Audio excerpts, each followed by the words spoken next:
Stay tuned for the Splash Live.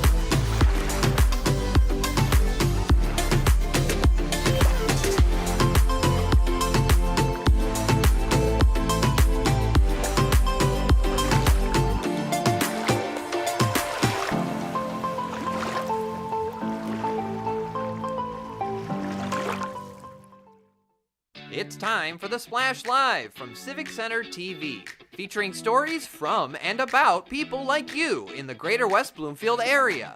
Simulcast on cable, 89.3 Lakes FM, social media, and the web. Now live from Green Media Center on Walnut Lake Road, it's the Splash Live.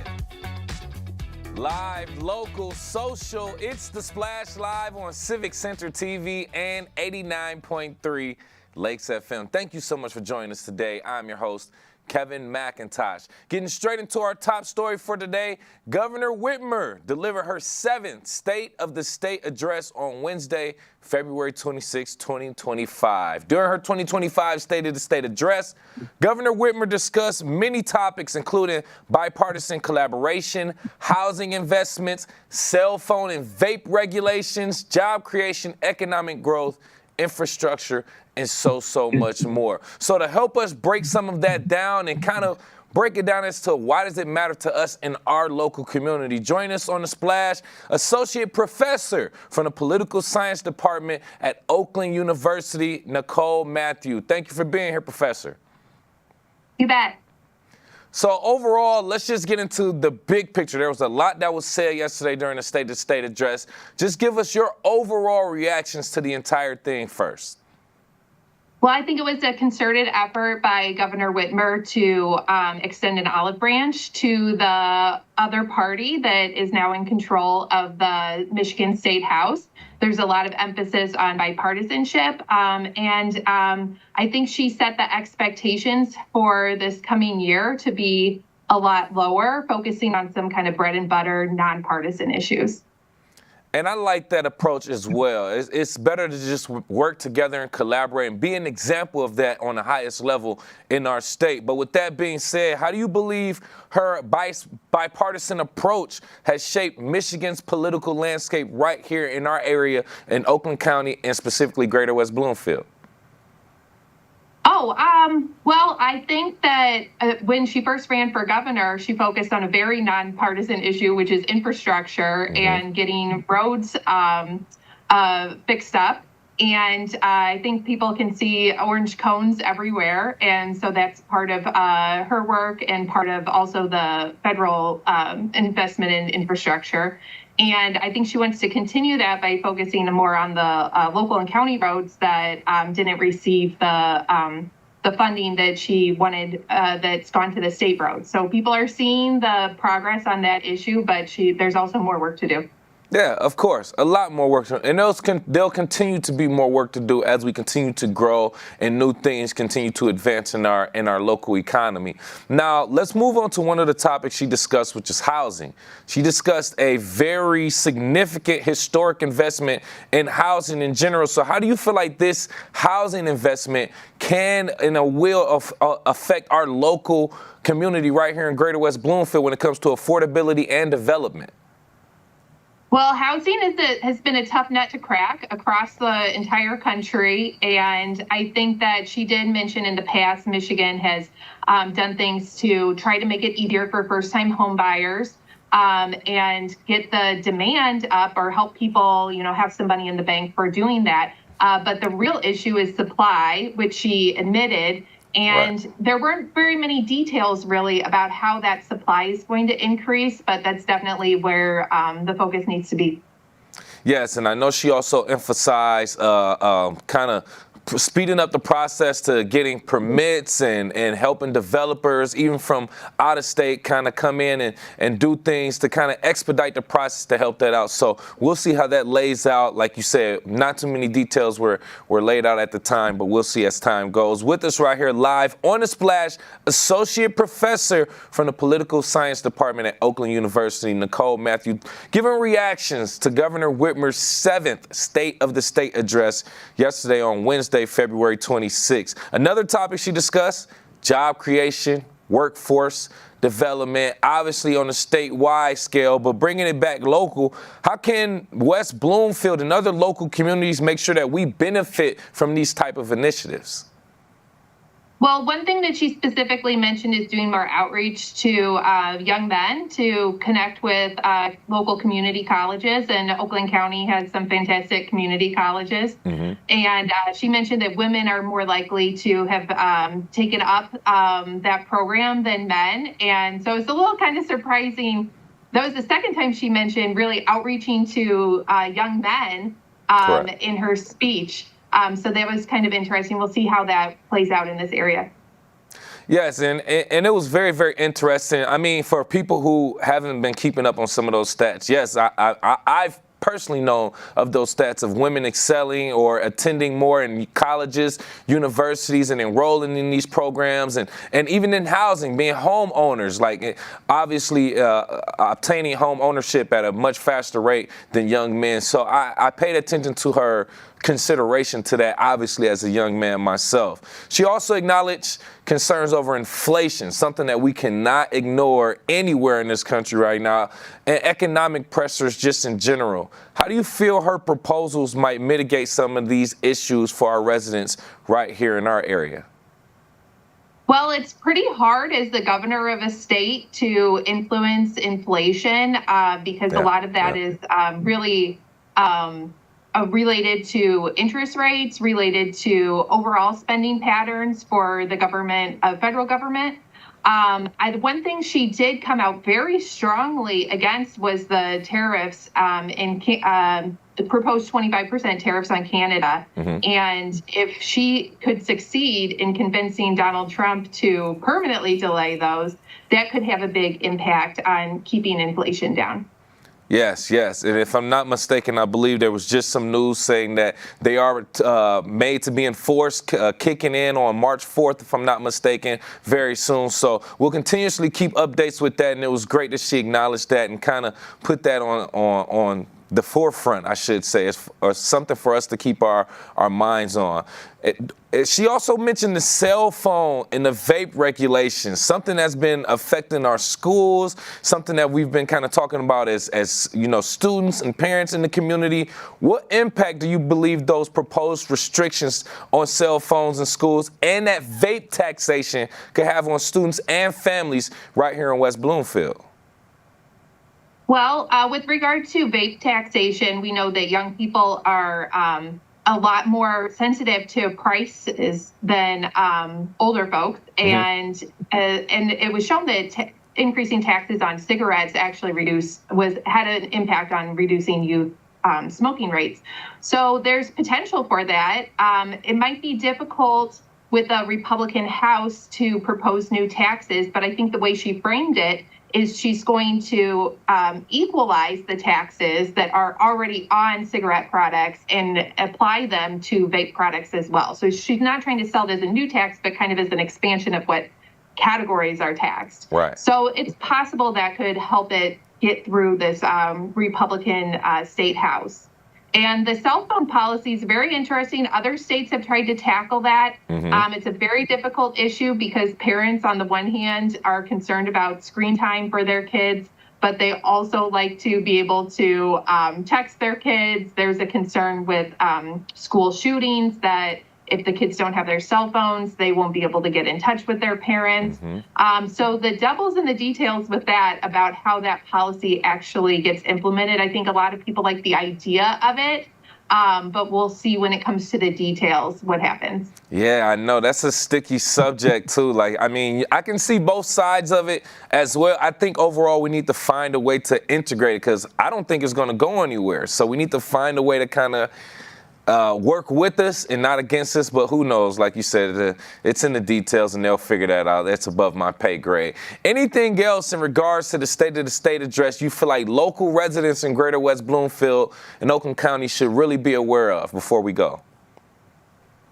Well, I think overall we're looking at a greater level of bipartisanship being necessary to get anything done. And that could be something that really spurs a lot of action on kind of non-political issues, but it could also be something that just causes a bunch of gridlock. So it's kind of an open question whether this new year will bring change or whether it'll just be more fighting in Lansing. Yeah, no, I literally only time will tell as time goes on and we go through the year 2025. We want to thank you so much again for your time and your knowledge and information. Once again, Associate Professor from the Political Science Department at Oakland University, Nicole Matthew, thank you again. Thank you. Great to kind of break down the address on a state level and see how it affects us right here in our local Greater West Bloomfield area. So we appreciate having local professors that can kind of break things down for us in a local perspective as well.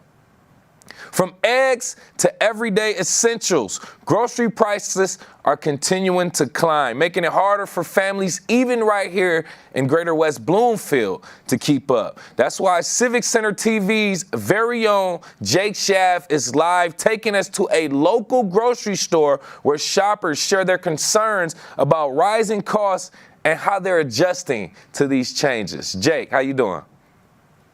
Great, Kevin, and you are absolutely right. I am standing here live outside of a local Kroger right off of Orchard Lake Road, where residents from all across the Greater West Bloomfield community are feeling the effects of rising grocery prices due to inflation, which might make trips to local grocery stores like this one a bit more of a challenge. One shopper, Dr. Joseph Barinholtz, commented his thoughts on witnessing these prices continue to skyrocket. Well, it's been stunning. In the last 4 years, I've watched prices double as it relates to food, energy, and it's difficult to go shopping. I'm fortunate enough to afford most things in a grocery store, but I still tone back my purchases because of the prices that have escalated, specifically dairy products, poultry, meat. And it makes me just wonder how everyone's getting along with these prices rising the way they are. It's something we've seen all across the United States, not just here in West Bloomfield, as several common food items are now a lot more expensive than they may have been just a few weeks ago, especially when it comes to eggs. Egg prices have increased by 53% in the month of January alone, and the average price of a dozen eggs is now at a record high of $4.95. My goodness. Charles Collins from West Bloomfield talked about what he's thought about the grocery prices rising and his concerns for the community. Well, yeah, everything, but especially the eggs are really outrageous. But, you know, everything you buy now, just like the bananas I bought. Last week they were 69 cents a pound. Today they're 79 cents a pound. I'm really feeling for the people that's less fortunate, that's struggling a little bit more than I am. Despite the price rises, there are always ways to cut back on spending, and that's by exploring some alternate shopping options, as Joseph Barinholtz explained to me. There are farmers, there are places like Pure Pasture where you can go and buy organic meats at half the cost that you would normally pay at a large chain. Look for, in the summertime especially, go to farmers markets. Prices are much more amenable to people's budgets. But that's the best we can do until things are going to get sorted out, which I suspect will happen in the next year or two.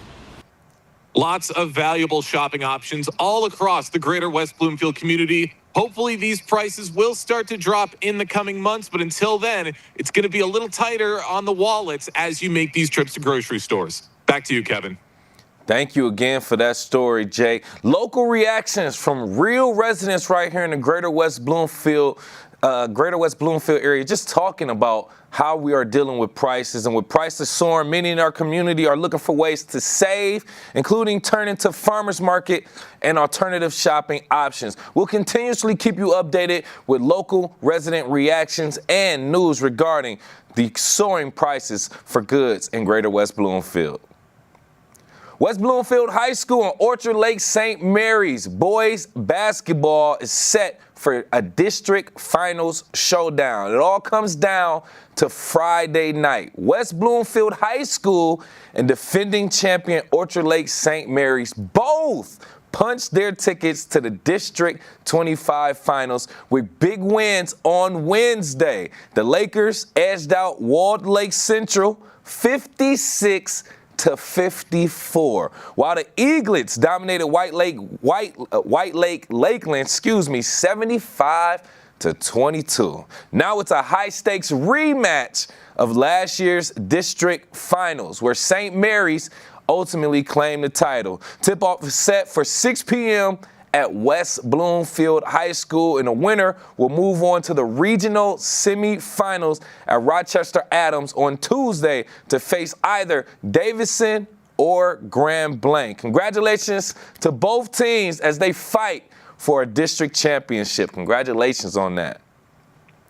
New railroad routes are proposed by MDOT, and Greater West Bloomfield has some historical ties to railroads that connect to the Metro Detroit area. A new passenger rail route connecting Detroit, Windsor, and Toronto is being discussed with possible implementations between 2028 and 2029. We just recently had an opportunity to sit and talk with historian of Passways Incorporated, Brian Golden, to talk a little bit about how Greater West Bloomfield ties in to these railway historic stories.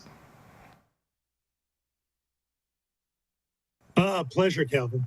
We appreciate you bringing your knowledge, your information, and your history with us here today. I want to dive a little bit more into this interurban trolley and Detroit United Railway. Can you just speak on this briefly from the perspective of how the Detroit United Railway and interurban trolley system shaped the growth and development of Metro Detroit communities like West Bloomfield?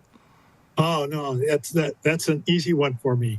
You see, back over 100 years ago, there were Native American trails that crisscrossed this entire area.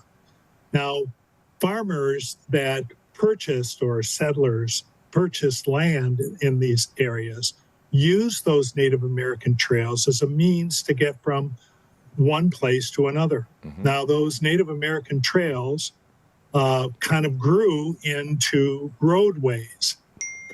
Those roadways were dirt paths. And unfortunately, when you add one component to those dirt paths, mm-hmm. water, you get a muddy mess. So a lot of the roads that existed 200 years ago right. were impassable, especially in the springtime when there was nothing but mud and dirt all over.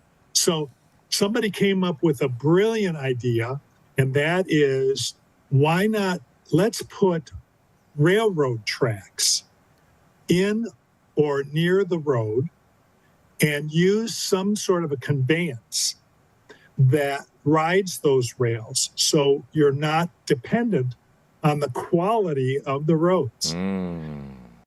You couldn't just run the tracks in the roads without gaining some kind of permission. So what municipalities did back then was to issue a franchise to the interurban company. Now, franchises are used today. Guess what? Cable companies. Cable companies use the public right-of-way, and they pay municipalities for the use of that public right-of-way. Well, that concept started way back when the inception of an interurban system started. So there were several people vying to run the interurban line from downtown Detroit all the way to Pontiac. That was critical back then, Right. because Pontiac was not only the county seat, but it was a manufacturing hub. It was also a higher learning institutions were located in Pontiac. So there were several different people vying for the right to be able to run the tracks out Woodward Avenue. Well, there was a father-son combination that got the franchise. They were awarded the franchise, and unfortunately, other people that were left out. Well, there were two industrious fellows who happened to be brother-in-laws. They wanted to find an alternate route to Pontiac. And what they found was there was already an existing electric railway system that ran out from Grand River all the way to a community that back then was called Sand Hill. Today, that community is called Redford. And so they kind of hooked onto that rail and ran it all the way to downtown Farmington. Now, before it got to downtown Farmington, it branched off. It's called a junction, where when track comes together or splits apart, it's called a junction. There was a junction at Orchard Lake Road and Grand River. Today, there's an old historic building at the foot of Orchard Lake Road. Today, it's known as the Winery. Right. But what it was the powerhouse for the interurban system. Okay. And it produced enough electricity to get the trolley to go up Orchard Lake Road through Farmington Township into West Bloomfield Township. Nice. Sylvan Lake, Orchard Lake, Kego Harbor, and there was an existing system in Sylvan Lake, as you may have already mentioned, right, called Sylvan Lake and Pontiac and Sylvan Lake Railway. Right. Well, okay. That railway system was a means for them to connect to that system that already went into Pontiac. So they had an alt route to Pontiac. They claim that you could actually get to Pontiac faster by going out Grand River to Orchard Lake Road. I'm here to tell you it was about a 70-minute ride on the internet from downtown Detroit. Well, if traffic is as bad as it is in a lot of times in rush hour, right? It'll take you about an hour, the same about time. Yeah, I get it. To get from downtown. Right, so, right. So sorry to cut you off. Go ahead, please. Right.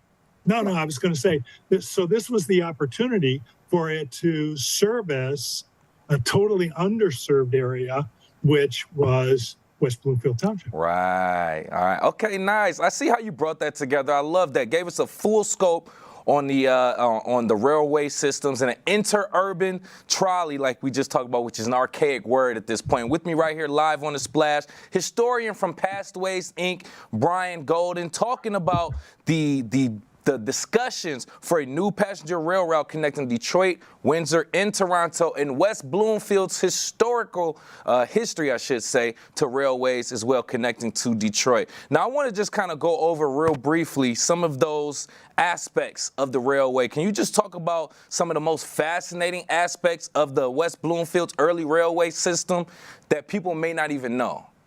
Oh, yeah, absolutely. This is kind of an interesting thing. Right at, of course, today it's a rails to trails, the heavy rail. It crosses over Orchard Lake Road a couple of times. The old Michigan Airline Railway system, which was part of Grand Trunk. So on the screen, you see that bridge. Yes. Well, that was a bone of contention. Because the interurban company the track that you see underneath the bridge is heavy rail. It was locomotives and railroad cars. You see the bridge above, and you see the trolley over that bridge. Well, at first, the Interurban Company wanted to actually run across the heavy rail. And the railroad commissioner at that time said, no way, you're not doing that. Yeah. You can't run trolley track and light rail and heavy rail on the same grade. Right. You either have to build a tunnel and go underneath, or you have to build a bridge and go over.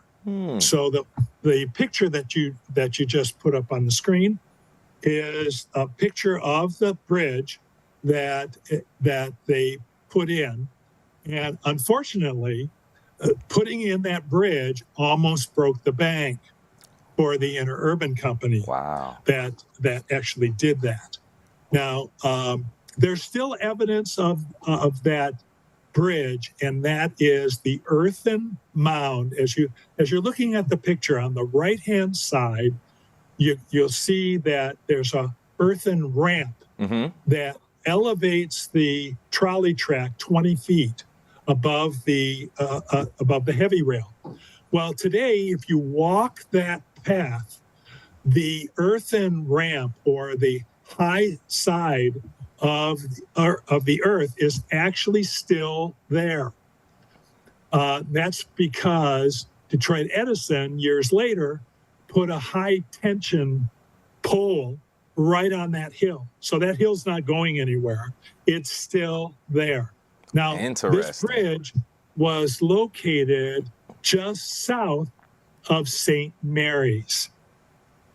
So if you walk that path, and many of your viewers, I'm sure, walk the Rails to Trails path, as you get closer and closer to Seminary Street, you will see that the dirt on the right-hand side as you're going north is higher than on the left-hand side of the road.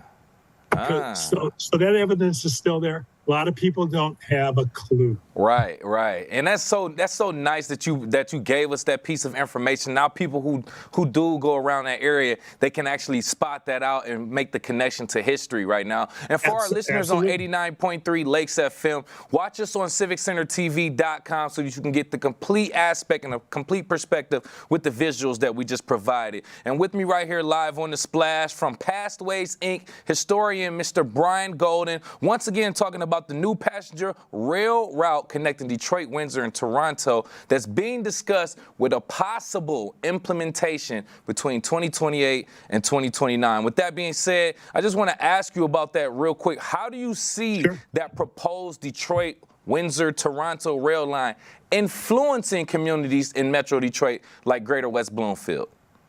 Oh, absolutely. I think it would be a tremendous opportunity to get people, goods, and services from the Detroit area into Canada, going through Windsor and finding its terminus all the way in Toronto.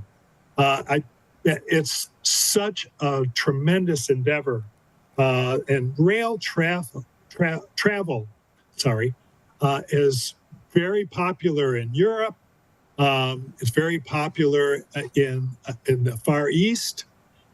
So I can't help but think how that would impact the Detroit area for both work, services, and goods going back and forth between these major hubs. Correct.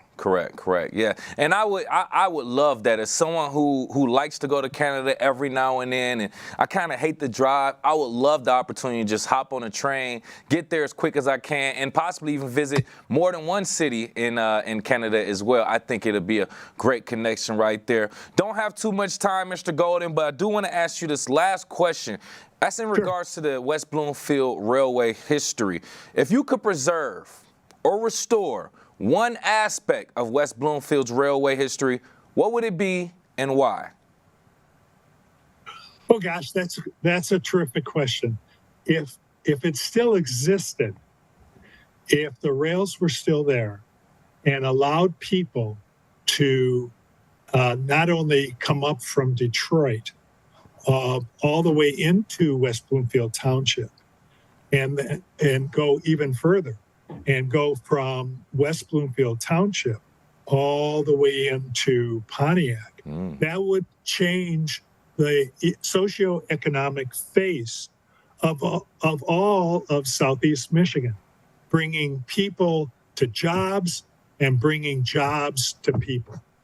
And goods and services as well. I completely agree with that. It makes the entire community grow economically, socially, culturally, and it ties into our history as well. I want to thank you so much again for that information, for that history, and more importantly, for your time. Once again, from Past Ways, Inc., historian Brian Golden. Thank you again, sir.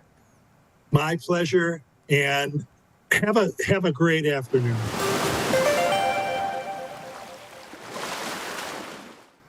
Great information talking about local history in railways and how railways played a key role in shaping Greater West Bloomfield, impacting commerce, transportation, and just overall suburban growth. So great lesson we learned from Mr. Golden.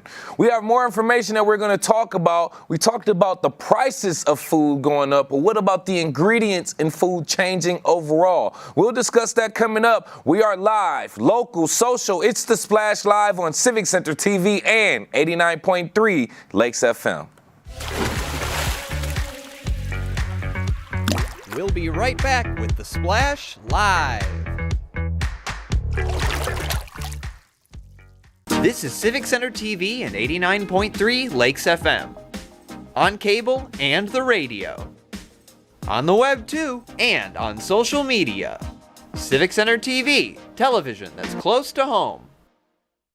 Hi, I'm Chris Fry, Park Superintendent, West Bloomfield Parks. Congratulations, Civic Center TV, on 1 million views on YouTube. Thank you for all you do in the community, and thank you for having me on The Splash throughout the season to talk about activities out in the parks. Chris Fry, proud to be 1 in a million.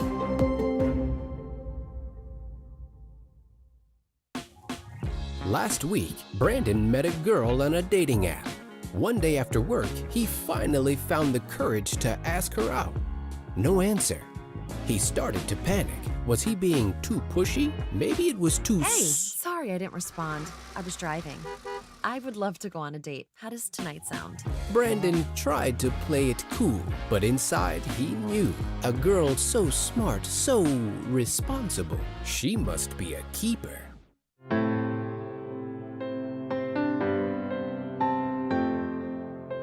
What people are watching in West Bloomfield.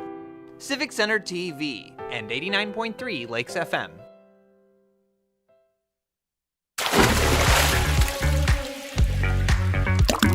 And now, back to The Splash, live. Live, local, social, it's The Splash Live on Civic Center TV and 89.3 Lakes FM. I'm your host for today, Kevin McIntosh. Going into a story talking about the FDA, which has ordered food and drug manufacturers to essentially remove red dye number 3 from all of their products by January 15th, 2027. So how will this affect our grocery shopping, our shopping in general, and will this make the price of our goods go up even more? We recently spoke with registered dietitian from Henry Ford Health, Haley Saperstein, to tell us a little bit more how this will affect our local economy. Thanks for having me. I appreciate you being here first and foremost because this sparked my own curiosity, and I want to kind of get into it. Your initial thoughts on the FDA's decision to ban this red dye number 3. I think it's fantastic. Definitely a step in the right direction. If I can give you a little bit of history, there's something called the Delaney Clause that was effective in 1958, and it was it's part of the Federal Food, Drug, and Cosmetic Act. And they it was a clause to say that food additives, if they cause cancer in rats or humans, they must be banned. But in the 1980s, they started studying red dye number 3, and they found that it caused thyroid cancer in rats. And so since the 1990s, they've actually been trying to ban it in food. And actually, before they banned it in food, they banned it in makeup. So I found that to be quite interesting, like in lipsticks and things, because they found that wouldn't be safe, but yet it was still in our food. So there's a lot of, yeah, it's crazy. So there's all these watchdog organizations. One is called CSPI, the Center of Science and Public Interest. They've been fighting for years. And finally, it is a priority in the federal government to ban it. So I think it's great for consumer protection and consumer safety, as we've found that it can cause thyroid cancer in rats, and it does cause neurobehavioral issues in people. First and foremost, thank you for that history lesson. A lot of information that I wasn't privy to, but I'm pretty sure a lot of our audience wasn't privy to as well. With that being said, like there's a lot of things that we may or may not know about what's in our food and the things that we consume. So with that being said, how can parents of West Bloomfield be more aware of some of these harmful food additives to make healthier choices for our families? Great question. First of all, you want to pay attention, stay informed, read the news. It's all over. And try to make better choices.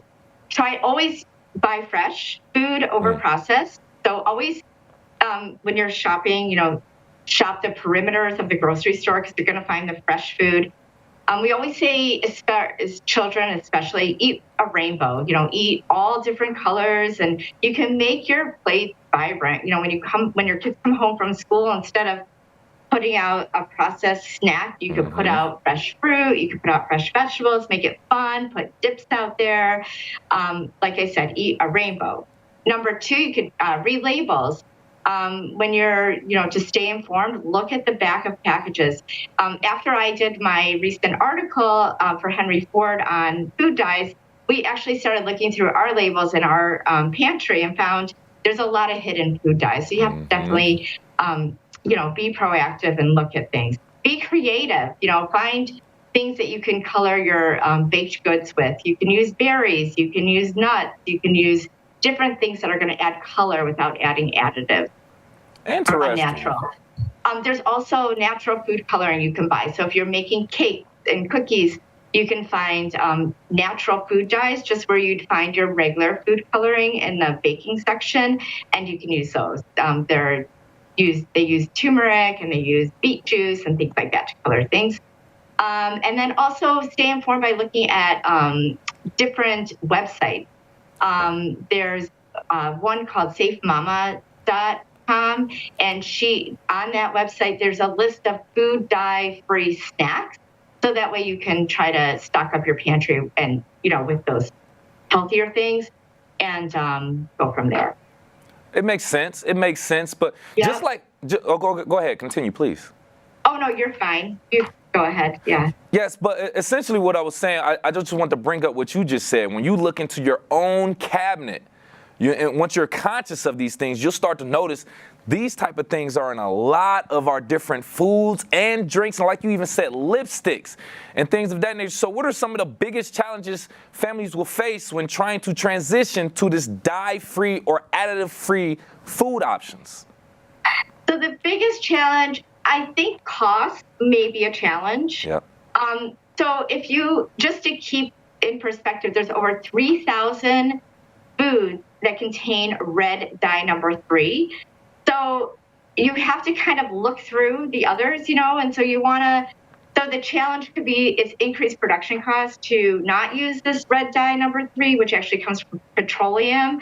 And there's a decreased demand, so at this time, we don't have as many products out there that are without, these dangerous food dyes, but so the cost might be higher.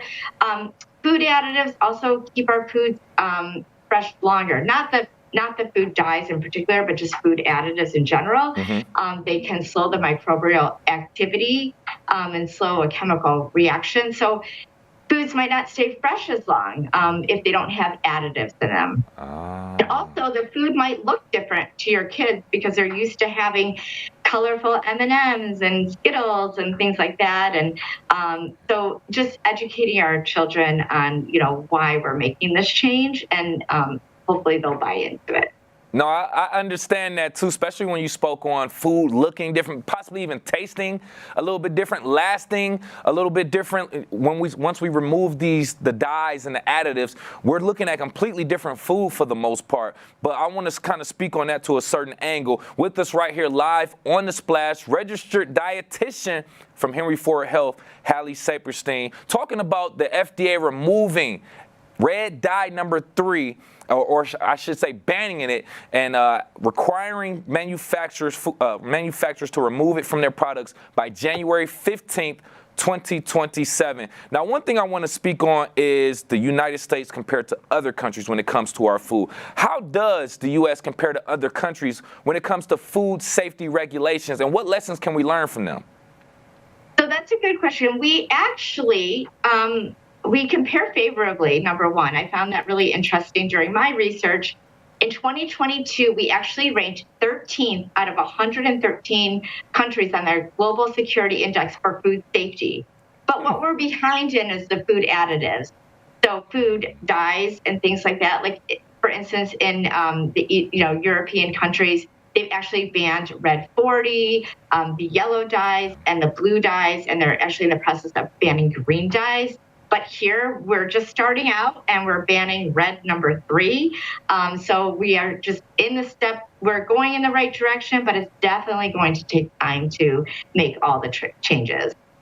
Yes, and from my research that I'm looking here, if I'm not mistaken, in September 2023, California became the first U.S. state to ban 6 synthetic food dyes, including red 3 and red 40 as well, for some of those risks that we were talking about. But now this is more of an entire country thing, with the FDA doing it as well. Yeah. So, and me going to different countries before, I've experienced different fruits and vegetables that look a little bit different and taste a little bit different, but now kind of putting it into context, it's because different food and safety regulations from different countries and governments. So thank you for also providing that. Also, are there any natural alternatives that exist for food coloring? And can you just explain how people can incorporate them into their diets?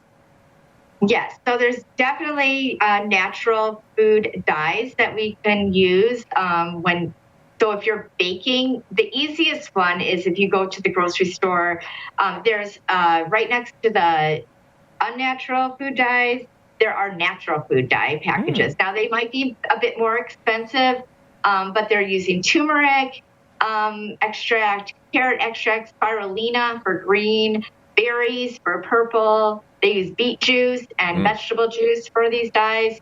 And the other thing is, you don't really need the dye. You can just make your things look more pretty. Like if you're making a cake, for instance, instead of using a colorful dye, you could just throw a bunch of berries on top and make it beautiful. So that sounds good. I'm getting hungry now. Doesn't it? I know, it sounds much better than food dye.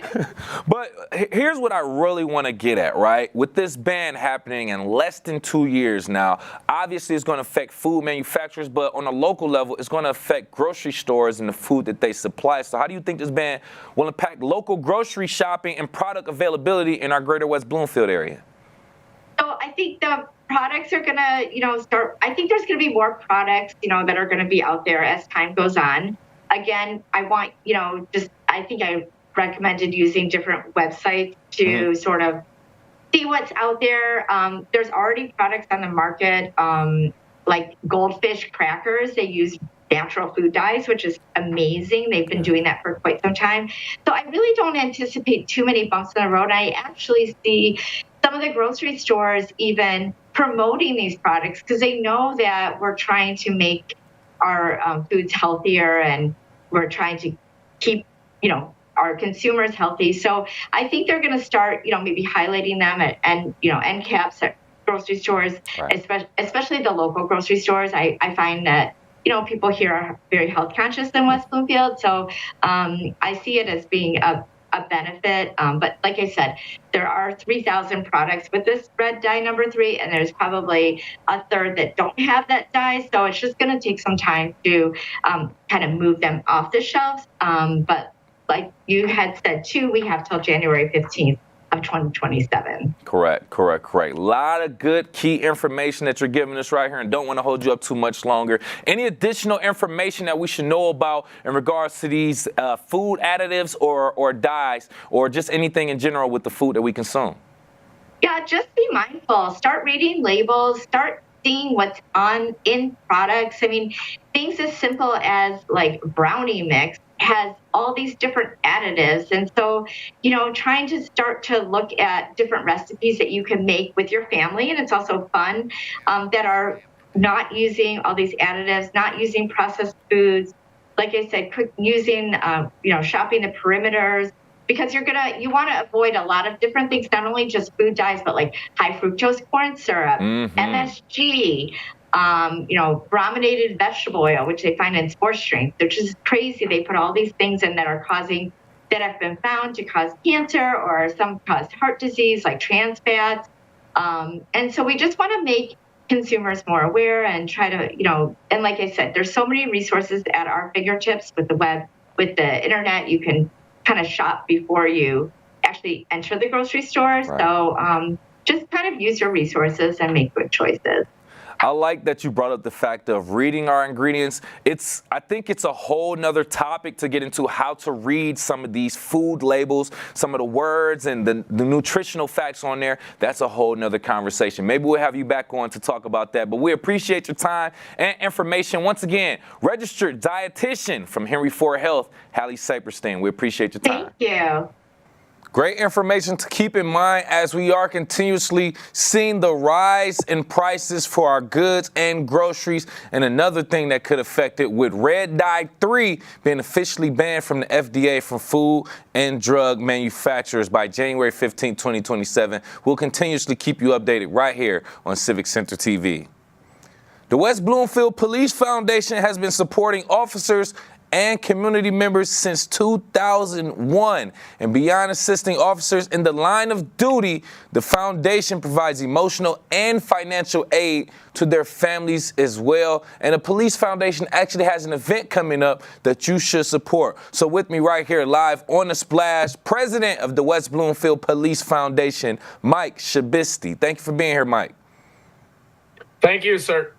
So first and foremost, let's get into this event that we're expecting, right? Real briefly, give us the who, what, where, when, why of the Global event we're talking about.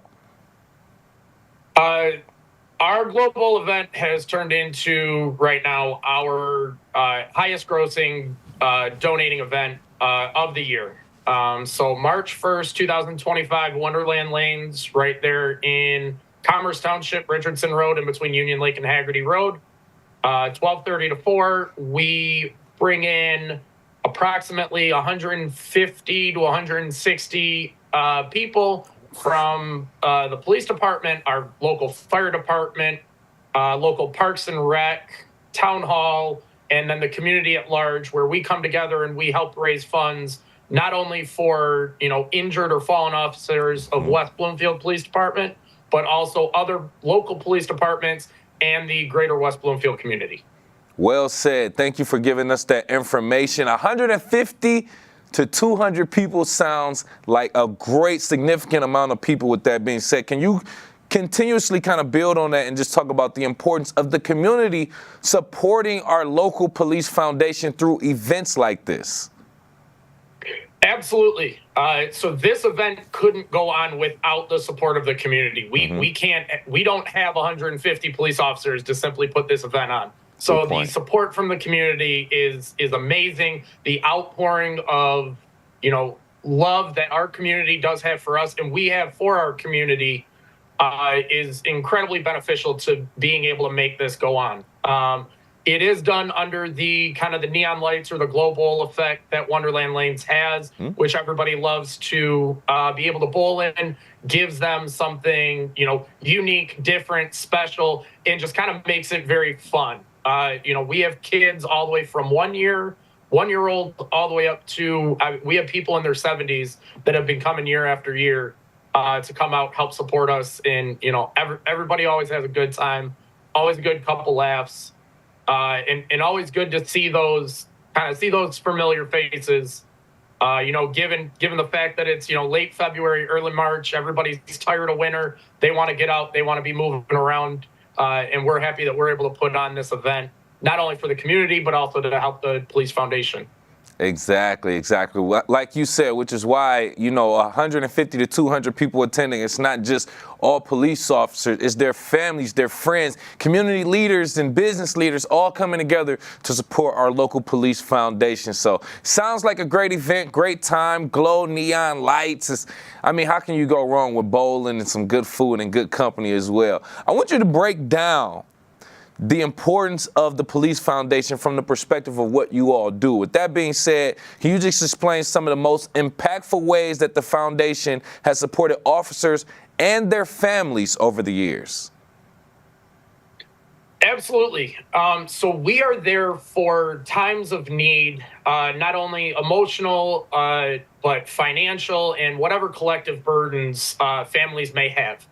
Oftentimes, these families don't know they are going to experience these issues until they arise. And all of a sudden, they are confronted with this problem that they need some assistance with, be it people, be it financially, whatever that may be. So we are there to be able to assist in whatever means necessary. Recently, there was a local police officer. His wife was diagnosed with triple-negative breast cancer. The treatment that she has to receive is tens of thousands, if not reaching hundreds of thousands of dollars. Through our generous donors that we've had, we've been able to provide a substantial donation along with the Fraternal Order of Police, the Novi Benevolent Association. We have been able to provide a significant amount of financial assistance to that family to help alleviate those issues. Not only within the police department or local police departments, we are fortunate enough that our donors are so kind that we are able to start giving back to our community. So yearly we do we adopt a family for Christmas where we simply buy, clothing, personal items, kitchen items, anything that a family may need where they may not be in a position financially to afford those for their family. We're able to then step in and provide them and give them a quality Christmas and a time that they're able to remember when they may not be able to do that. In other things that we do within the community, we do blessings in a backpack, coats for kids. Okay. We're involved with Relay for Life, the West Bloomfield Coalition, Youth Assistance, West Bloomfield Education Foundation. We do food drives. We're involved with Haven. Just a multitude of different avenues that we are able to support our community and kind of show the support to those that come, and they help to show us support as well. Man, thank you for explaining all of the things that you all do, all of the things that you all get involved with, and the way that you help actual family members and police officers in the line of duty. So well done right there. And with us again right here live on The Splash, President of the West Bloomfield Police Foundation, Mike Shabisty, talking about the upcoming Glow Bowl event Saturday, March 1st at Wonderland Bowling and Commerce. I want to talk to you about this. The loss of Sergeant Patrick O'Rourke very affected the community in various ways, but also a defining moment for the Police Foundation as well. So can you just talk about how the loss of Sergeant O'Rourke shaped the mission and the efforts of the foundation moving forward? Horrific loss to not only our police department, but the community at large, given the situation that happened in the events that unfolded. But from that incident, it did help to kind of bring about the necessity for this foundation, for being able to give back to our fallen officers or our injured officers' families. Sergeant O'Rourke had, 3 beautiful children at that time, and being able to continuously provide year after year love and support to that family to ensure them that Sergeant O'Rourke is still with us every day when we do our jobs, and that family is still with us every day that we are there. And so the foundation really kind of came to fruition and truly flourished kind of after that incident, mostly because of that community support. The community rallied around our police department. They wanted to show their appreciation for us, for Sergeant O'Rourke, and this was a way that we were able to do that by, allowing those, community members to be able to donate to us to ensure that the money that they donate, 100% of that money is going right back out to, not only to his family, but to any family that is in need. We have been, since our inception, a recognized 501c3 nonprofit. 100% of every donation that comes in, tax deductible, and it immediately gets turned around and put back out to the community. And I can say that personally because I look at our books every year. All of our administrative costs and administrative fees are all covered by a private donor. None of your donations go towards any of our administrative costs. It is all going back out, not only to our officers, but to the community. Man, it means so much what you putting that statement out there and letting everybody know that everything that we do and donate and kind of help out with the foundation goes right back into those that help our community. So well said. Before I let you go, once again, the details of the Glow Bowl event and why people should attend. Again, 12:30 to 4, Wonderland Lanes there in Commerce Township in between Union Lake and Haggerty Road. We have a multitude of different door prizes you can win. We've got kayaks, big screen TVs. We've got a smoker, air fryer. You name it. We've got probably about 15 or 20 very, very large door prizes that you're able to win. You can stop in, buy one ticket, buy 20 tickets, and you're eligible to, win any prize. Not only is that something that you're able to take home, but you're also able to leave there knowing that, you're supporting a good cause, a good foundation, and not only one that supports the police department, but that community at large. Absolutely, man. Well said. And once again, we're hoping that the community goes out there and have some fun and support our local police foundation. Once again, President of the West Bloomfield Police Foundation, Mike Shabisty. Thank you again for your time. Thank you, sir. Appreciate that. We're hoping the community goes out to support them at Wonderland Bowling in Commerce Saturday, March 1st, 12:30 to 4 p.m. We'll have more information on that as we continue right here on Civic Center TV. Significant improvements and changes happening at our local library here in West Bloomfield you may or may not have known. From a brand new roof and ceiling to the addition of a comfort room for families. These renovations designed to improve the overall library experience for all visitors. I recently had a chance to stop by to see the progress itself and learn more about these exciting updates. With the library ceiling and roof, our main library here is reaching about 25 years old this year. So as to be expected, we've got some changes that we need to make in order to make sure we're preventing leaks and other issues that might close down the building for longer than we expect. So this is preventative maintenance, and we're going through and just updating pieces to make sure the library stays looking fresh. The biggest thing is this roof has been, original to the rebuilt building in 2000, and we've dealt with leaks for the last couple of years. We've always done like a maintenance program to try and keep it in good shape, but it was just past its prime, and it's, the public doesn't want to see buckets out collecting water, and then we're risking our collection. We have had some leaks on books and things like that over the years, and so we're just trying to get the building all sealed up and safe for the next 25 years. Beyond infrastructure upgrades, the library is also enhancing visitor experience with new spaces designed for comfort and accessibility. The Reflection Room, funded by a generous donation, is now open for quiet contemplation. And a comfort room is currently under construction to support families and sensory-friendly needs. The comfort room is a lactation space and a sensory space for families.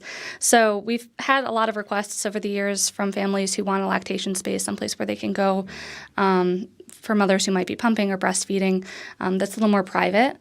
And so this room is a solution. We've taken a while to try to find a good space that would work for those purposes. Like our reflection room, which is newer but more for adults, and the space will be more kid-oriented, a little more private as well. As the library continues to evolve, these renovations reflect a commitment to serving the community with modern, welcoming spaces. Library leaders say these updates will help create a more inclusive and engaging environment for everyone. The world's changing so fast, and the things that people expect change as well. Maybe the library is seen as a traditional space. And so like our challenge has been to kind of balance our traditional services like programming, early literacy, and having collections, but also trying to accommodate like the way that people study. Our meeting rooms are always booked because of that. And I think that's just going to increase more as people go to school remotely and work remotely, and their needs change. So we just have to meet them where they are.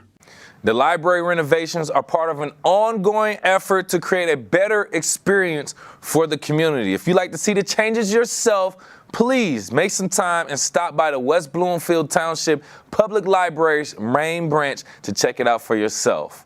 And make sure you check us out on all social media as well. We're on Facebook, Civic Center TV 15, Instagram, and Twitter, formerly known as Twitter X, Civic Center TV, and we're on YouTube, Civic Center TV as well. I'm your host, Kevin McIntosh. We are live, local, social. It's The Splash Live on Civic Center TV and 89.3 Lakes FM.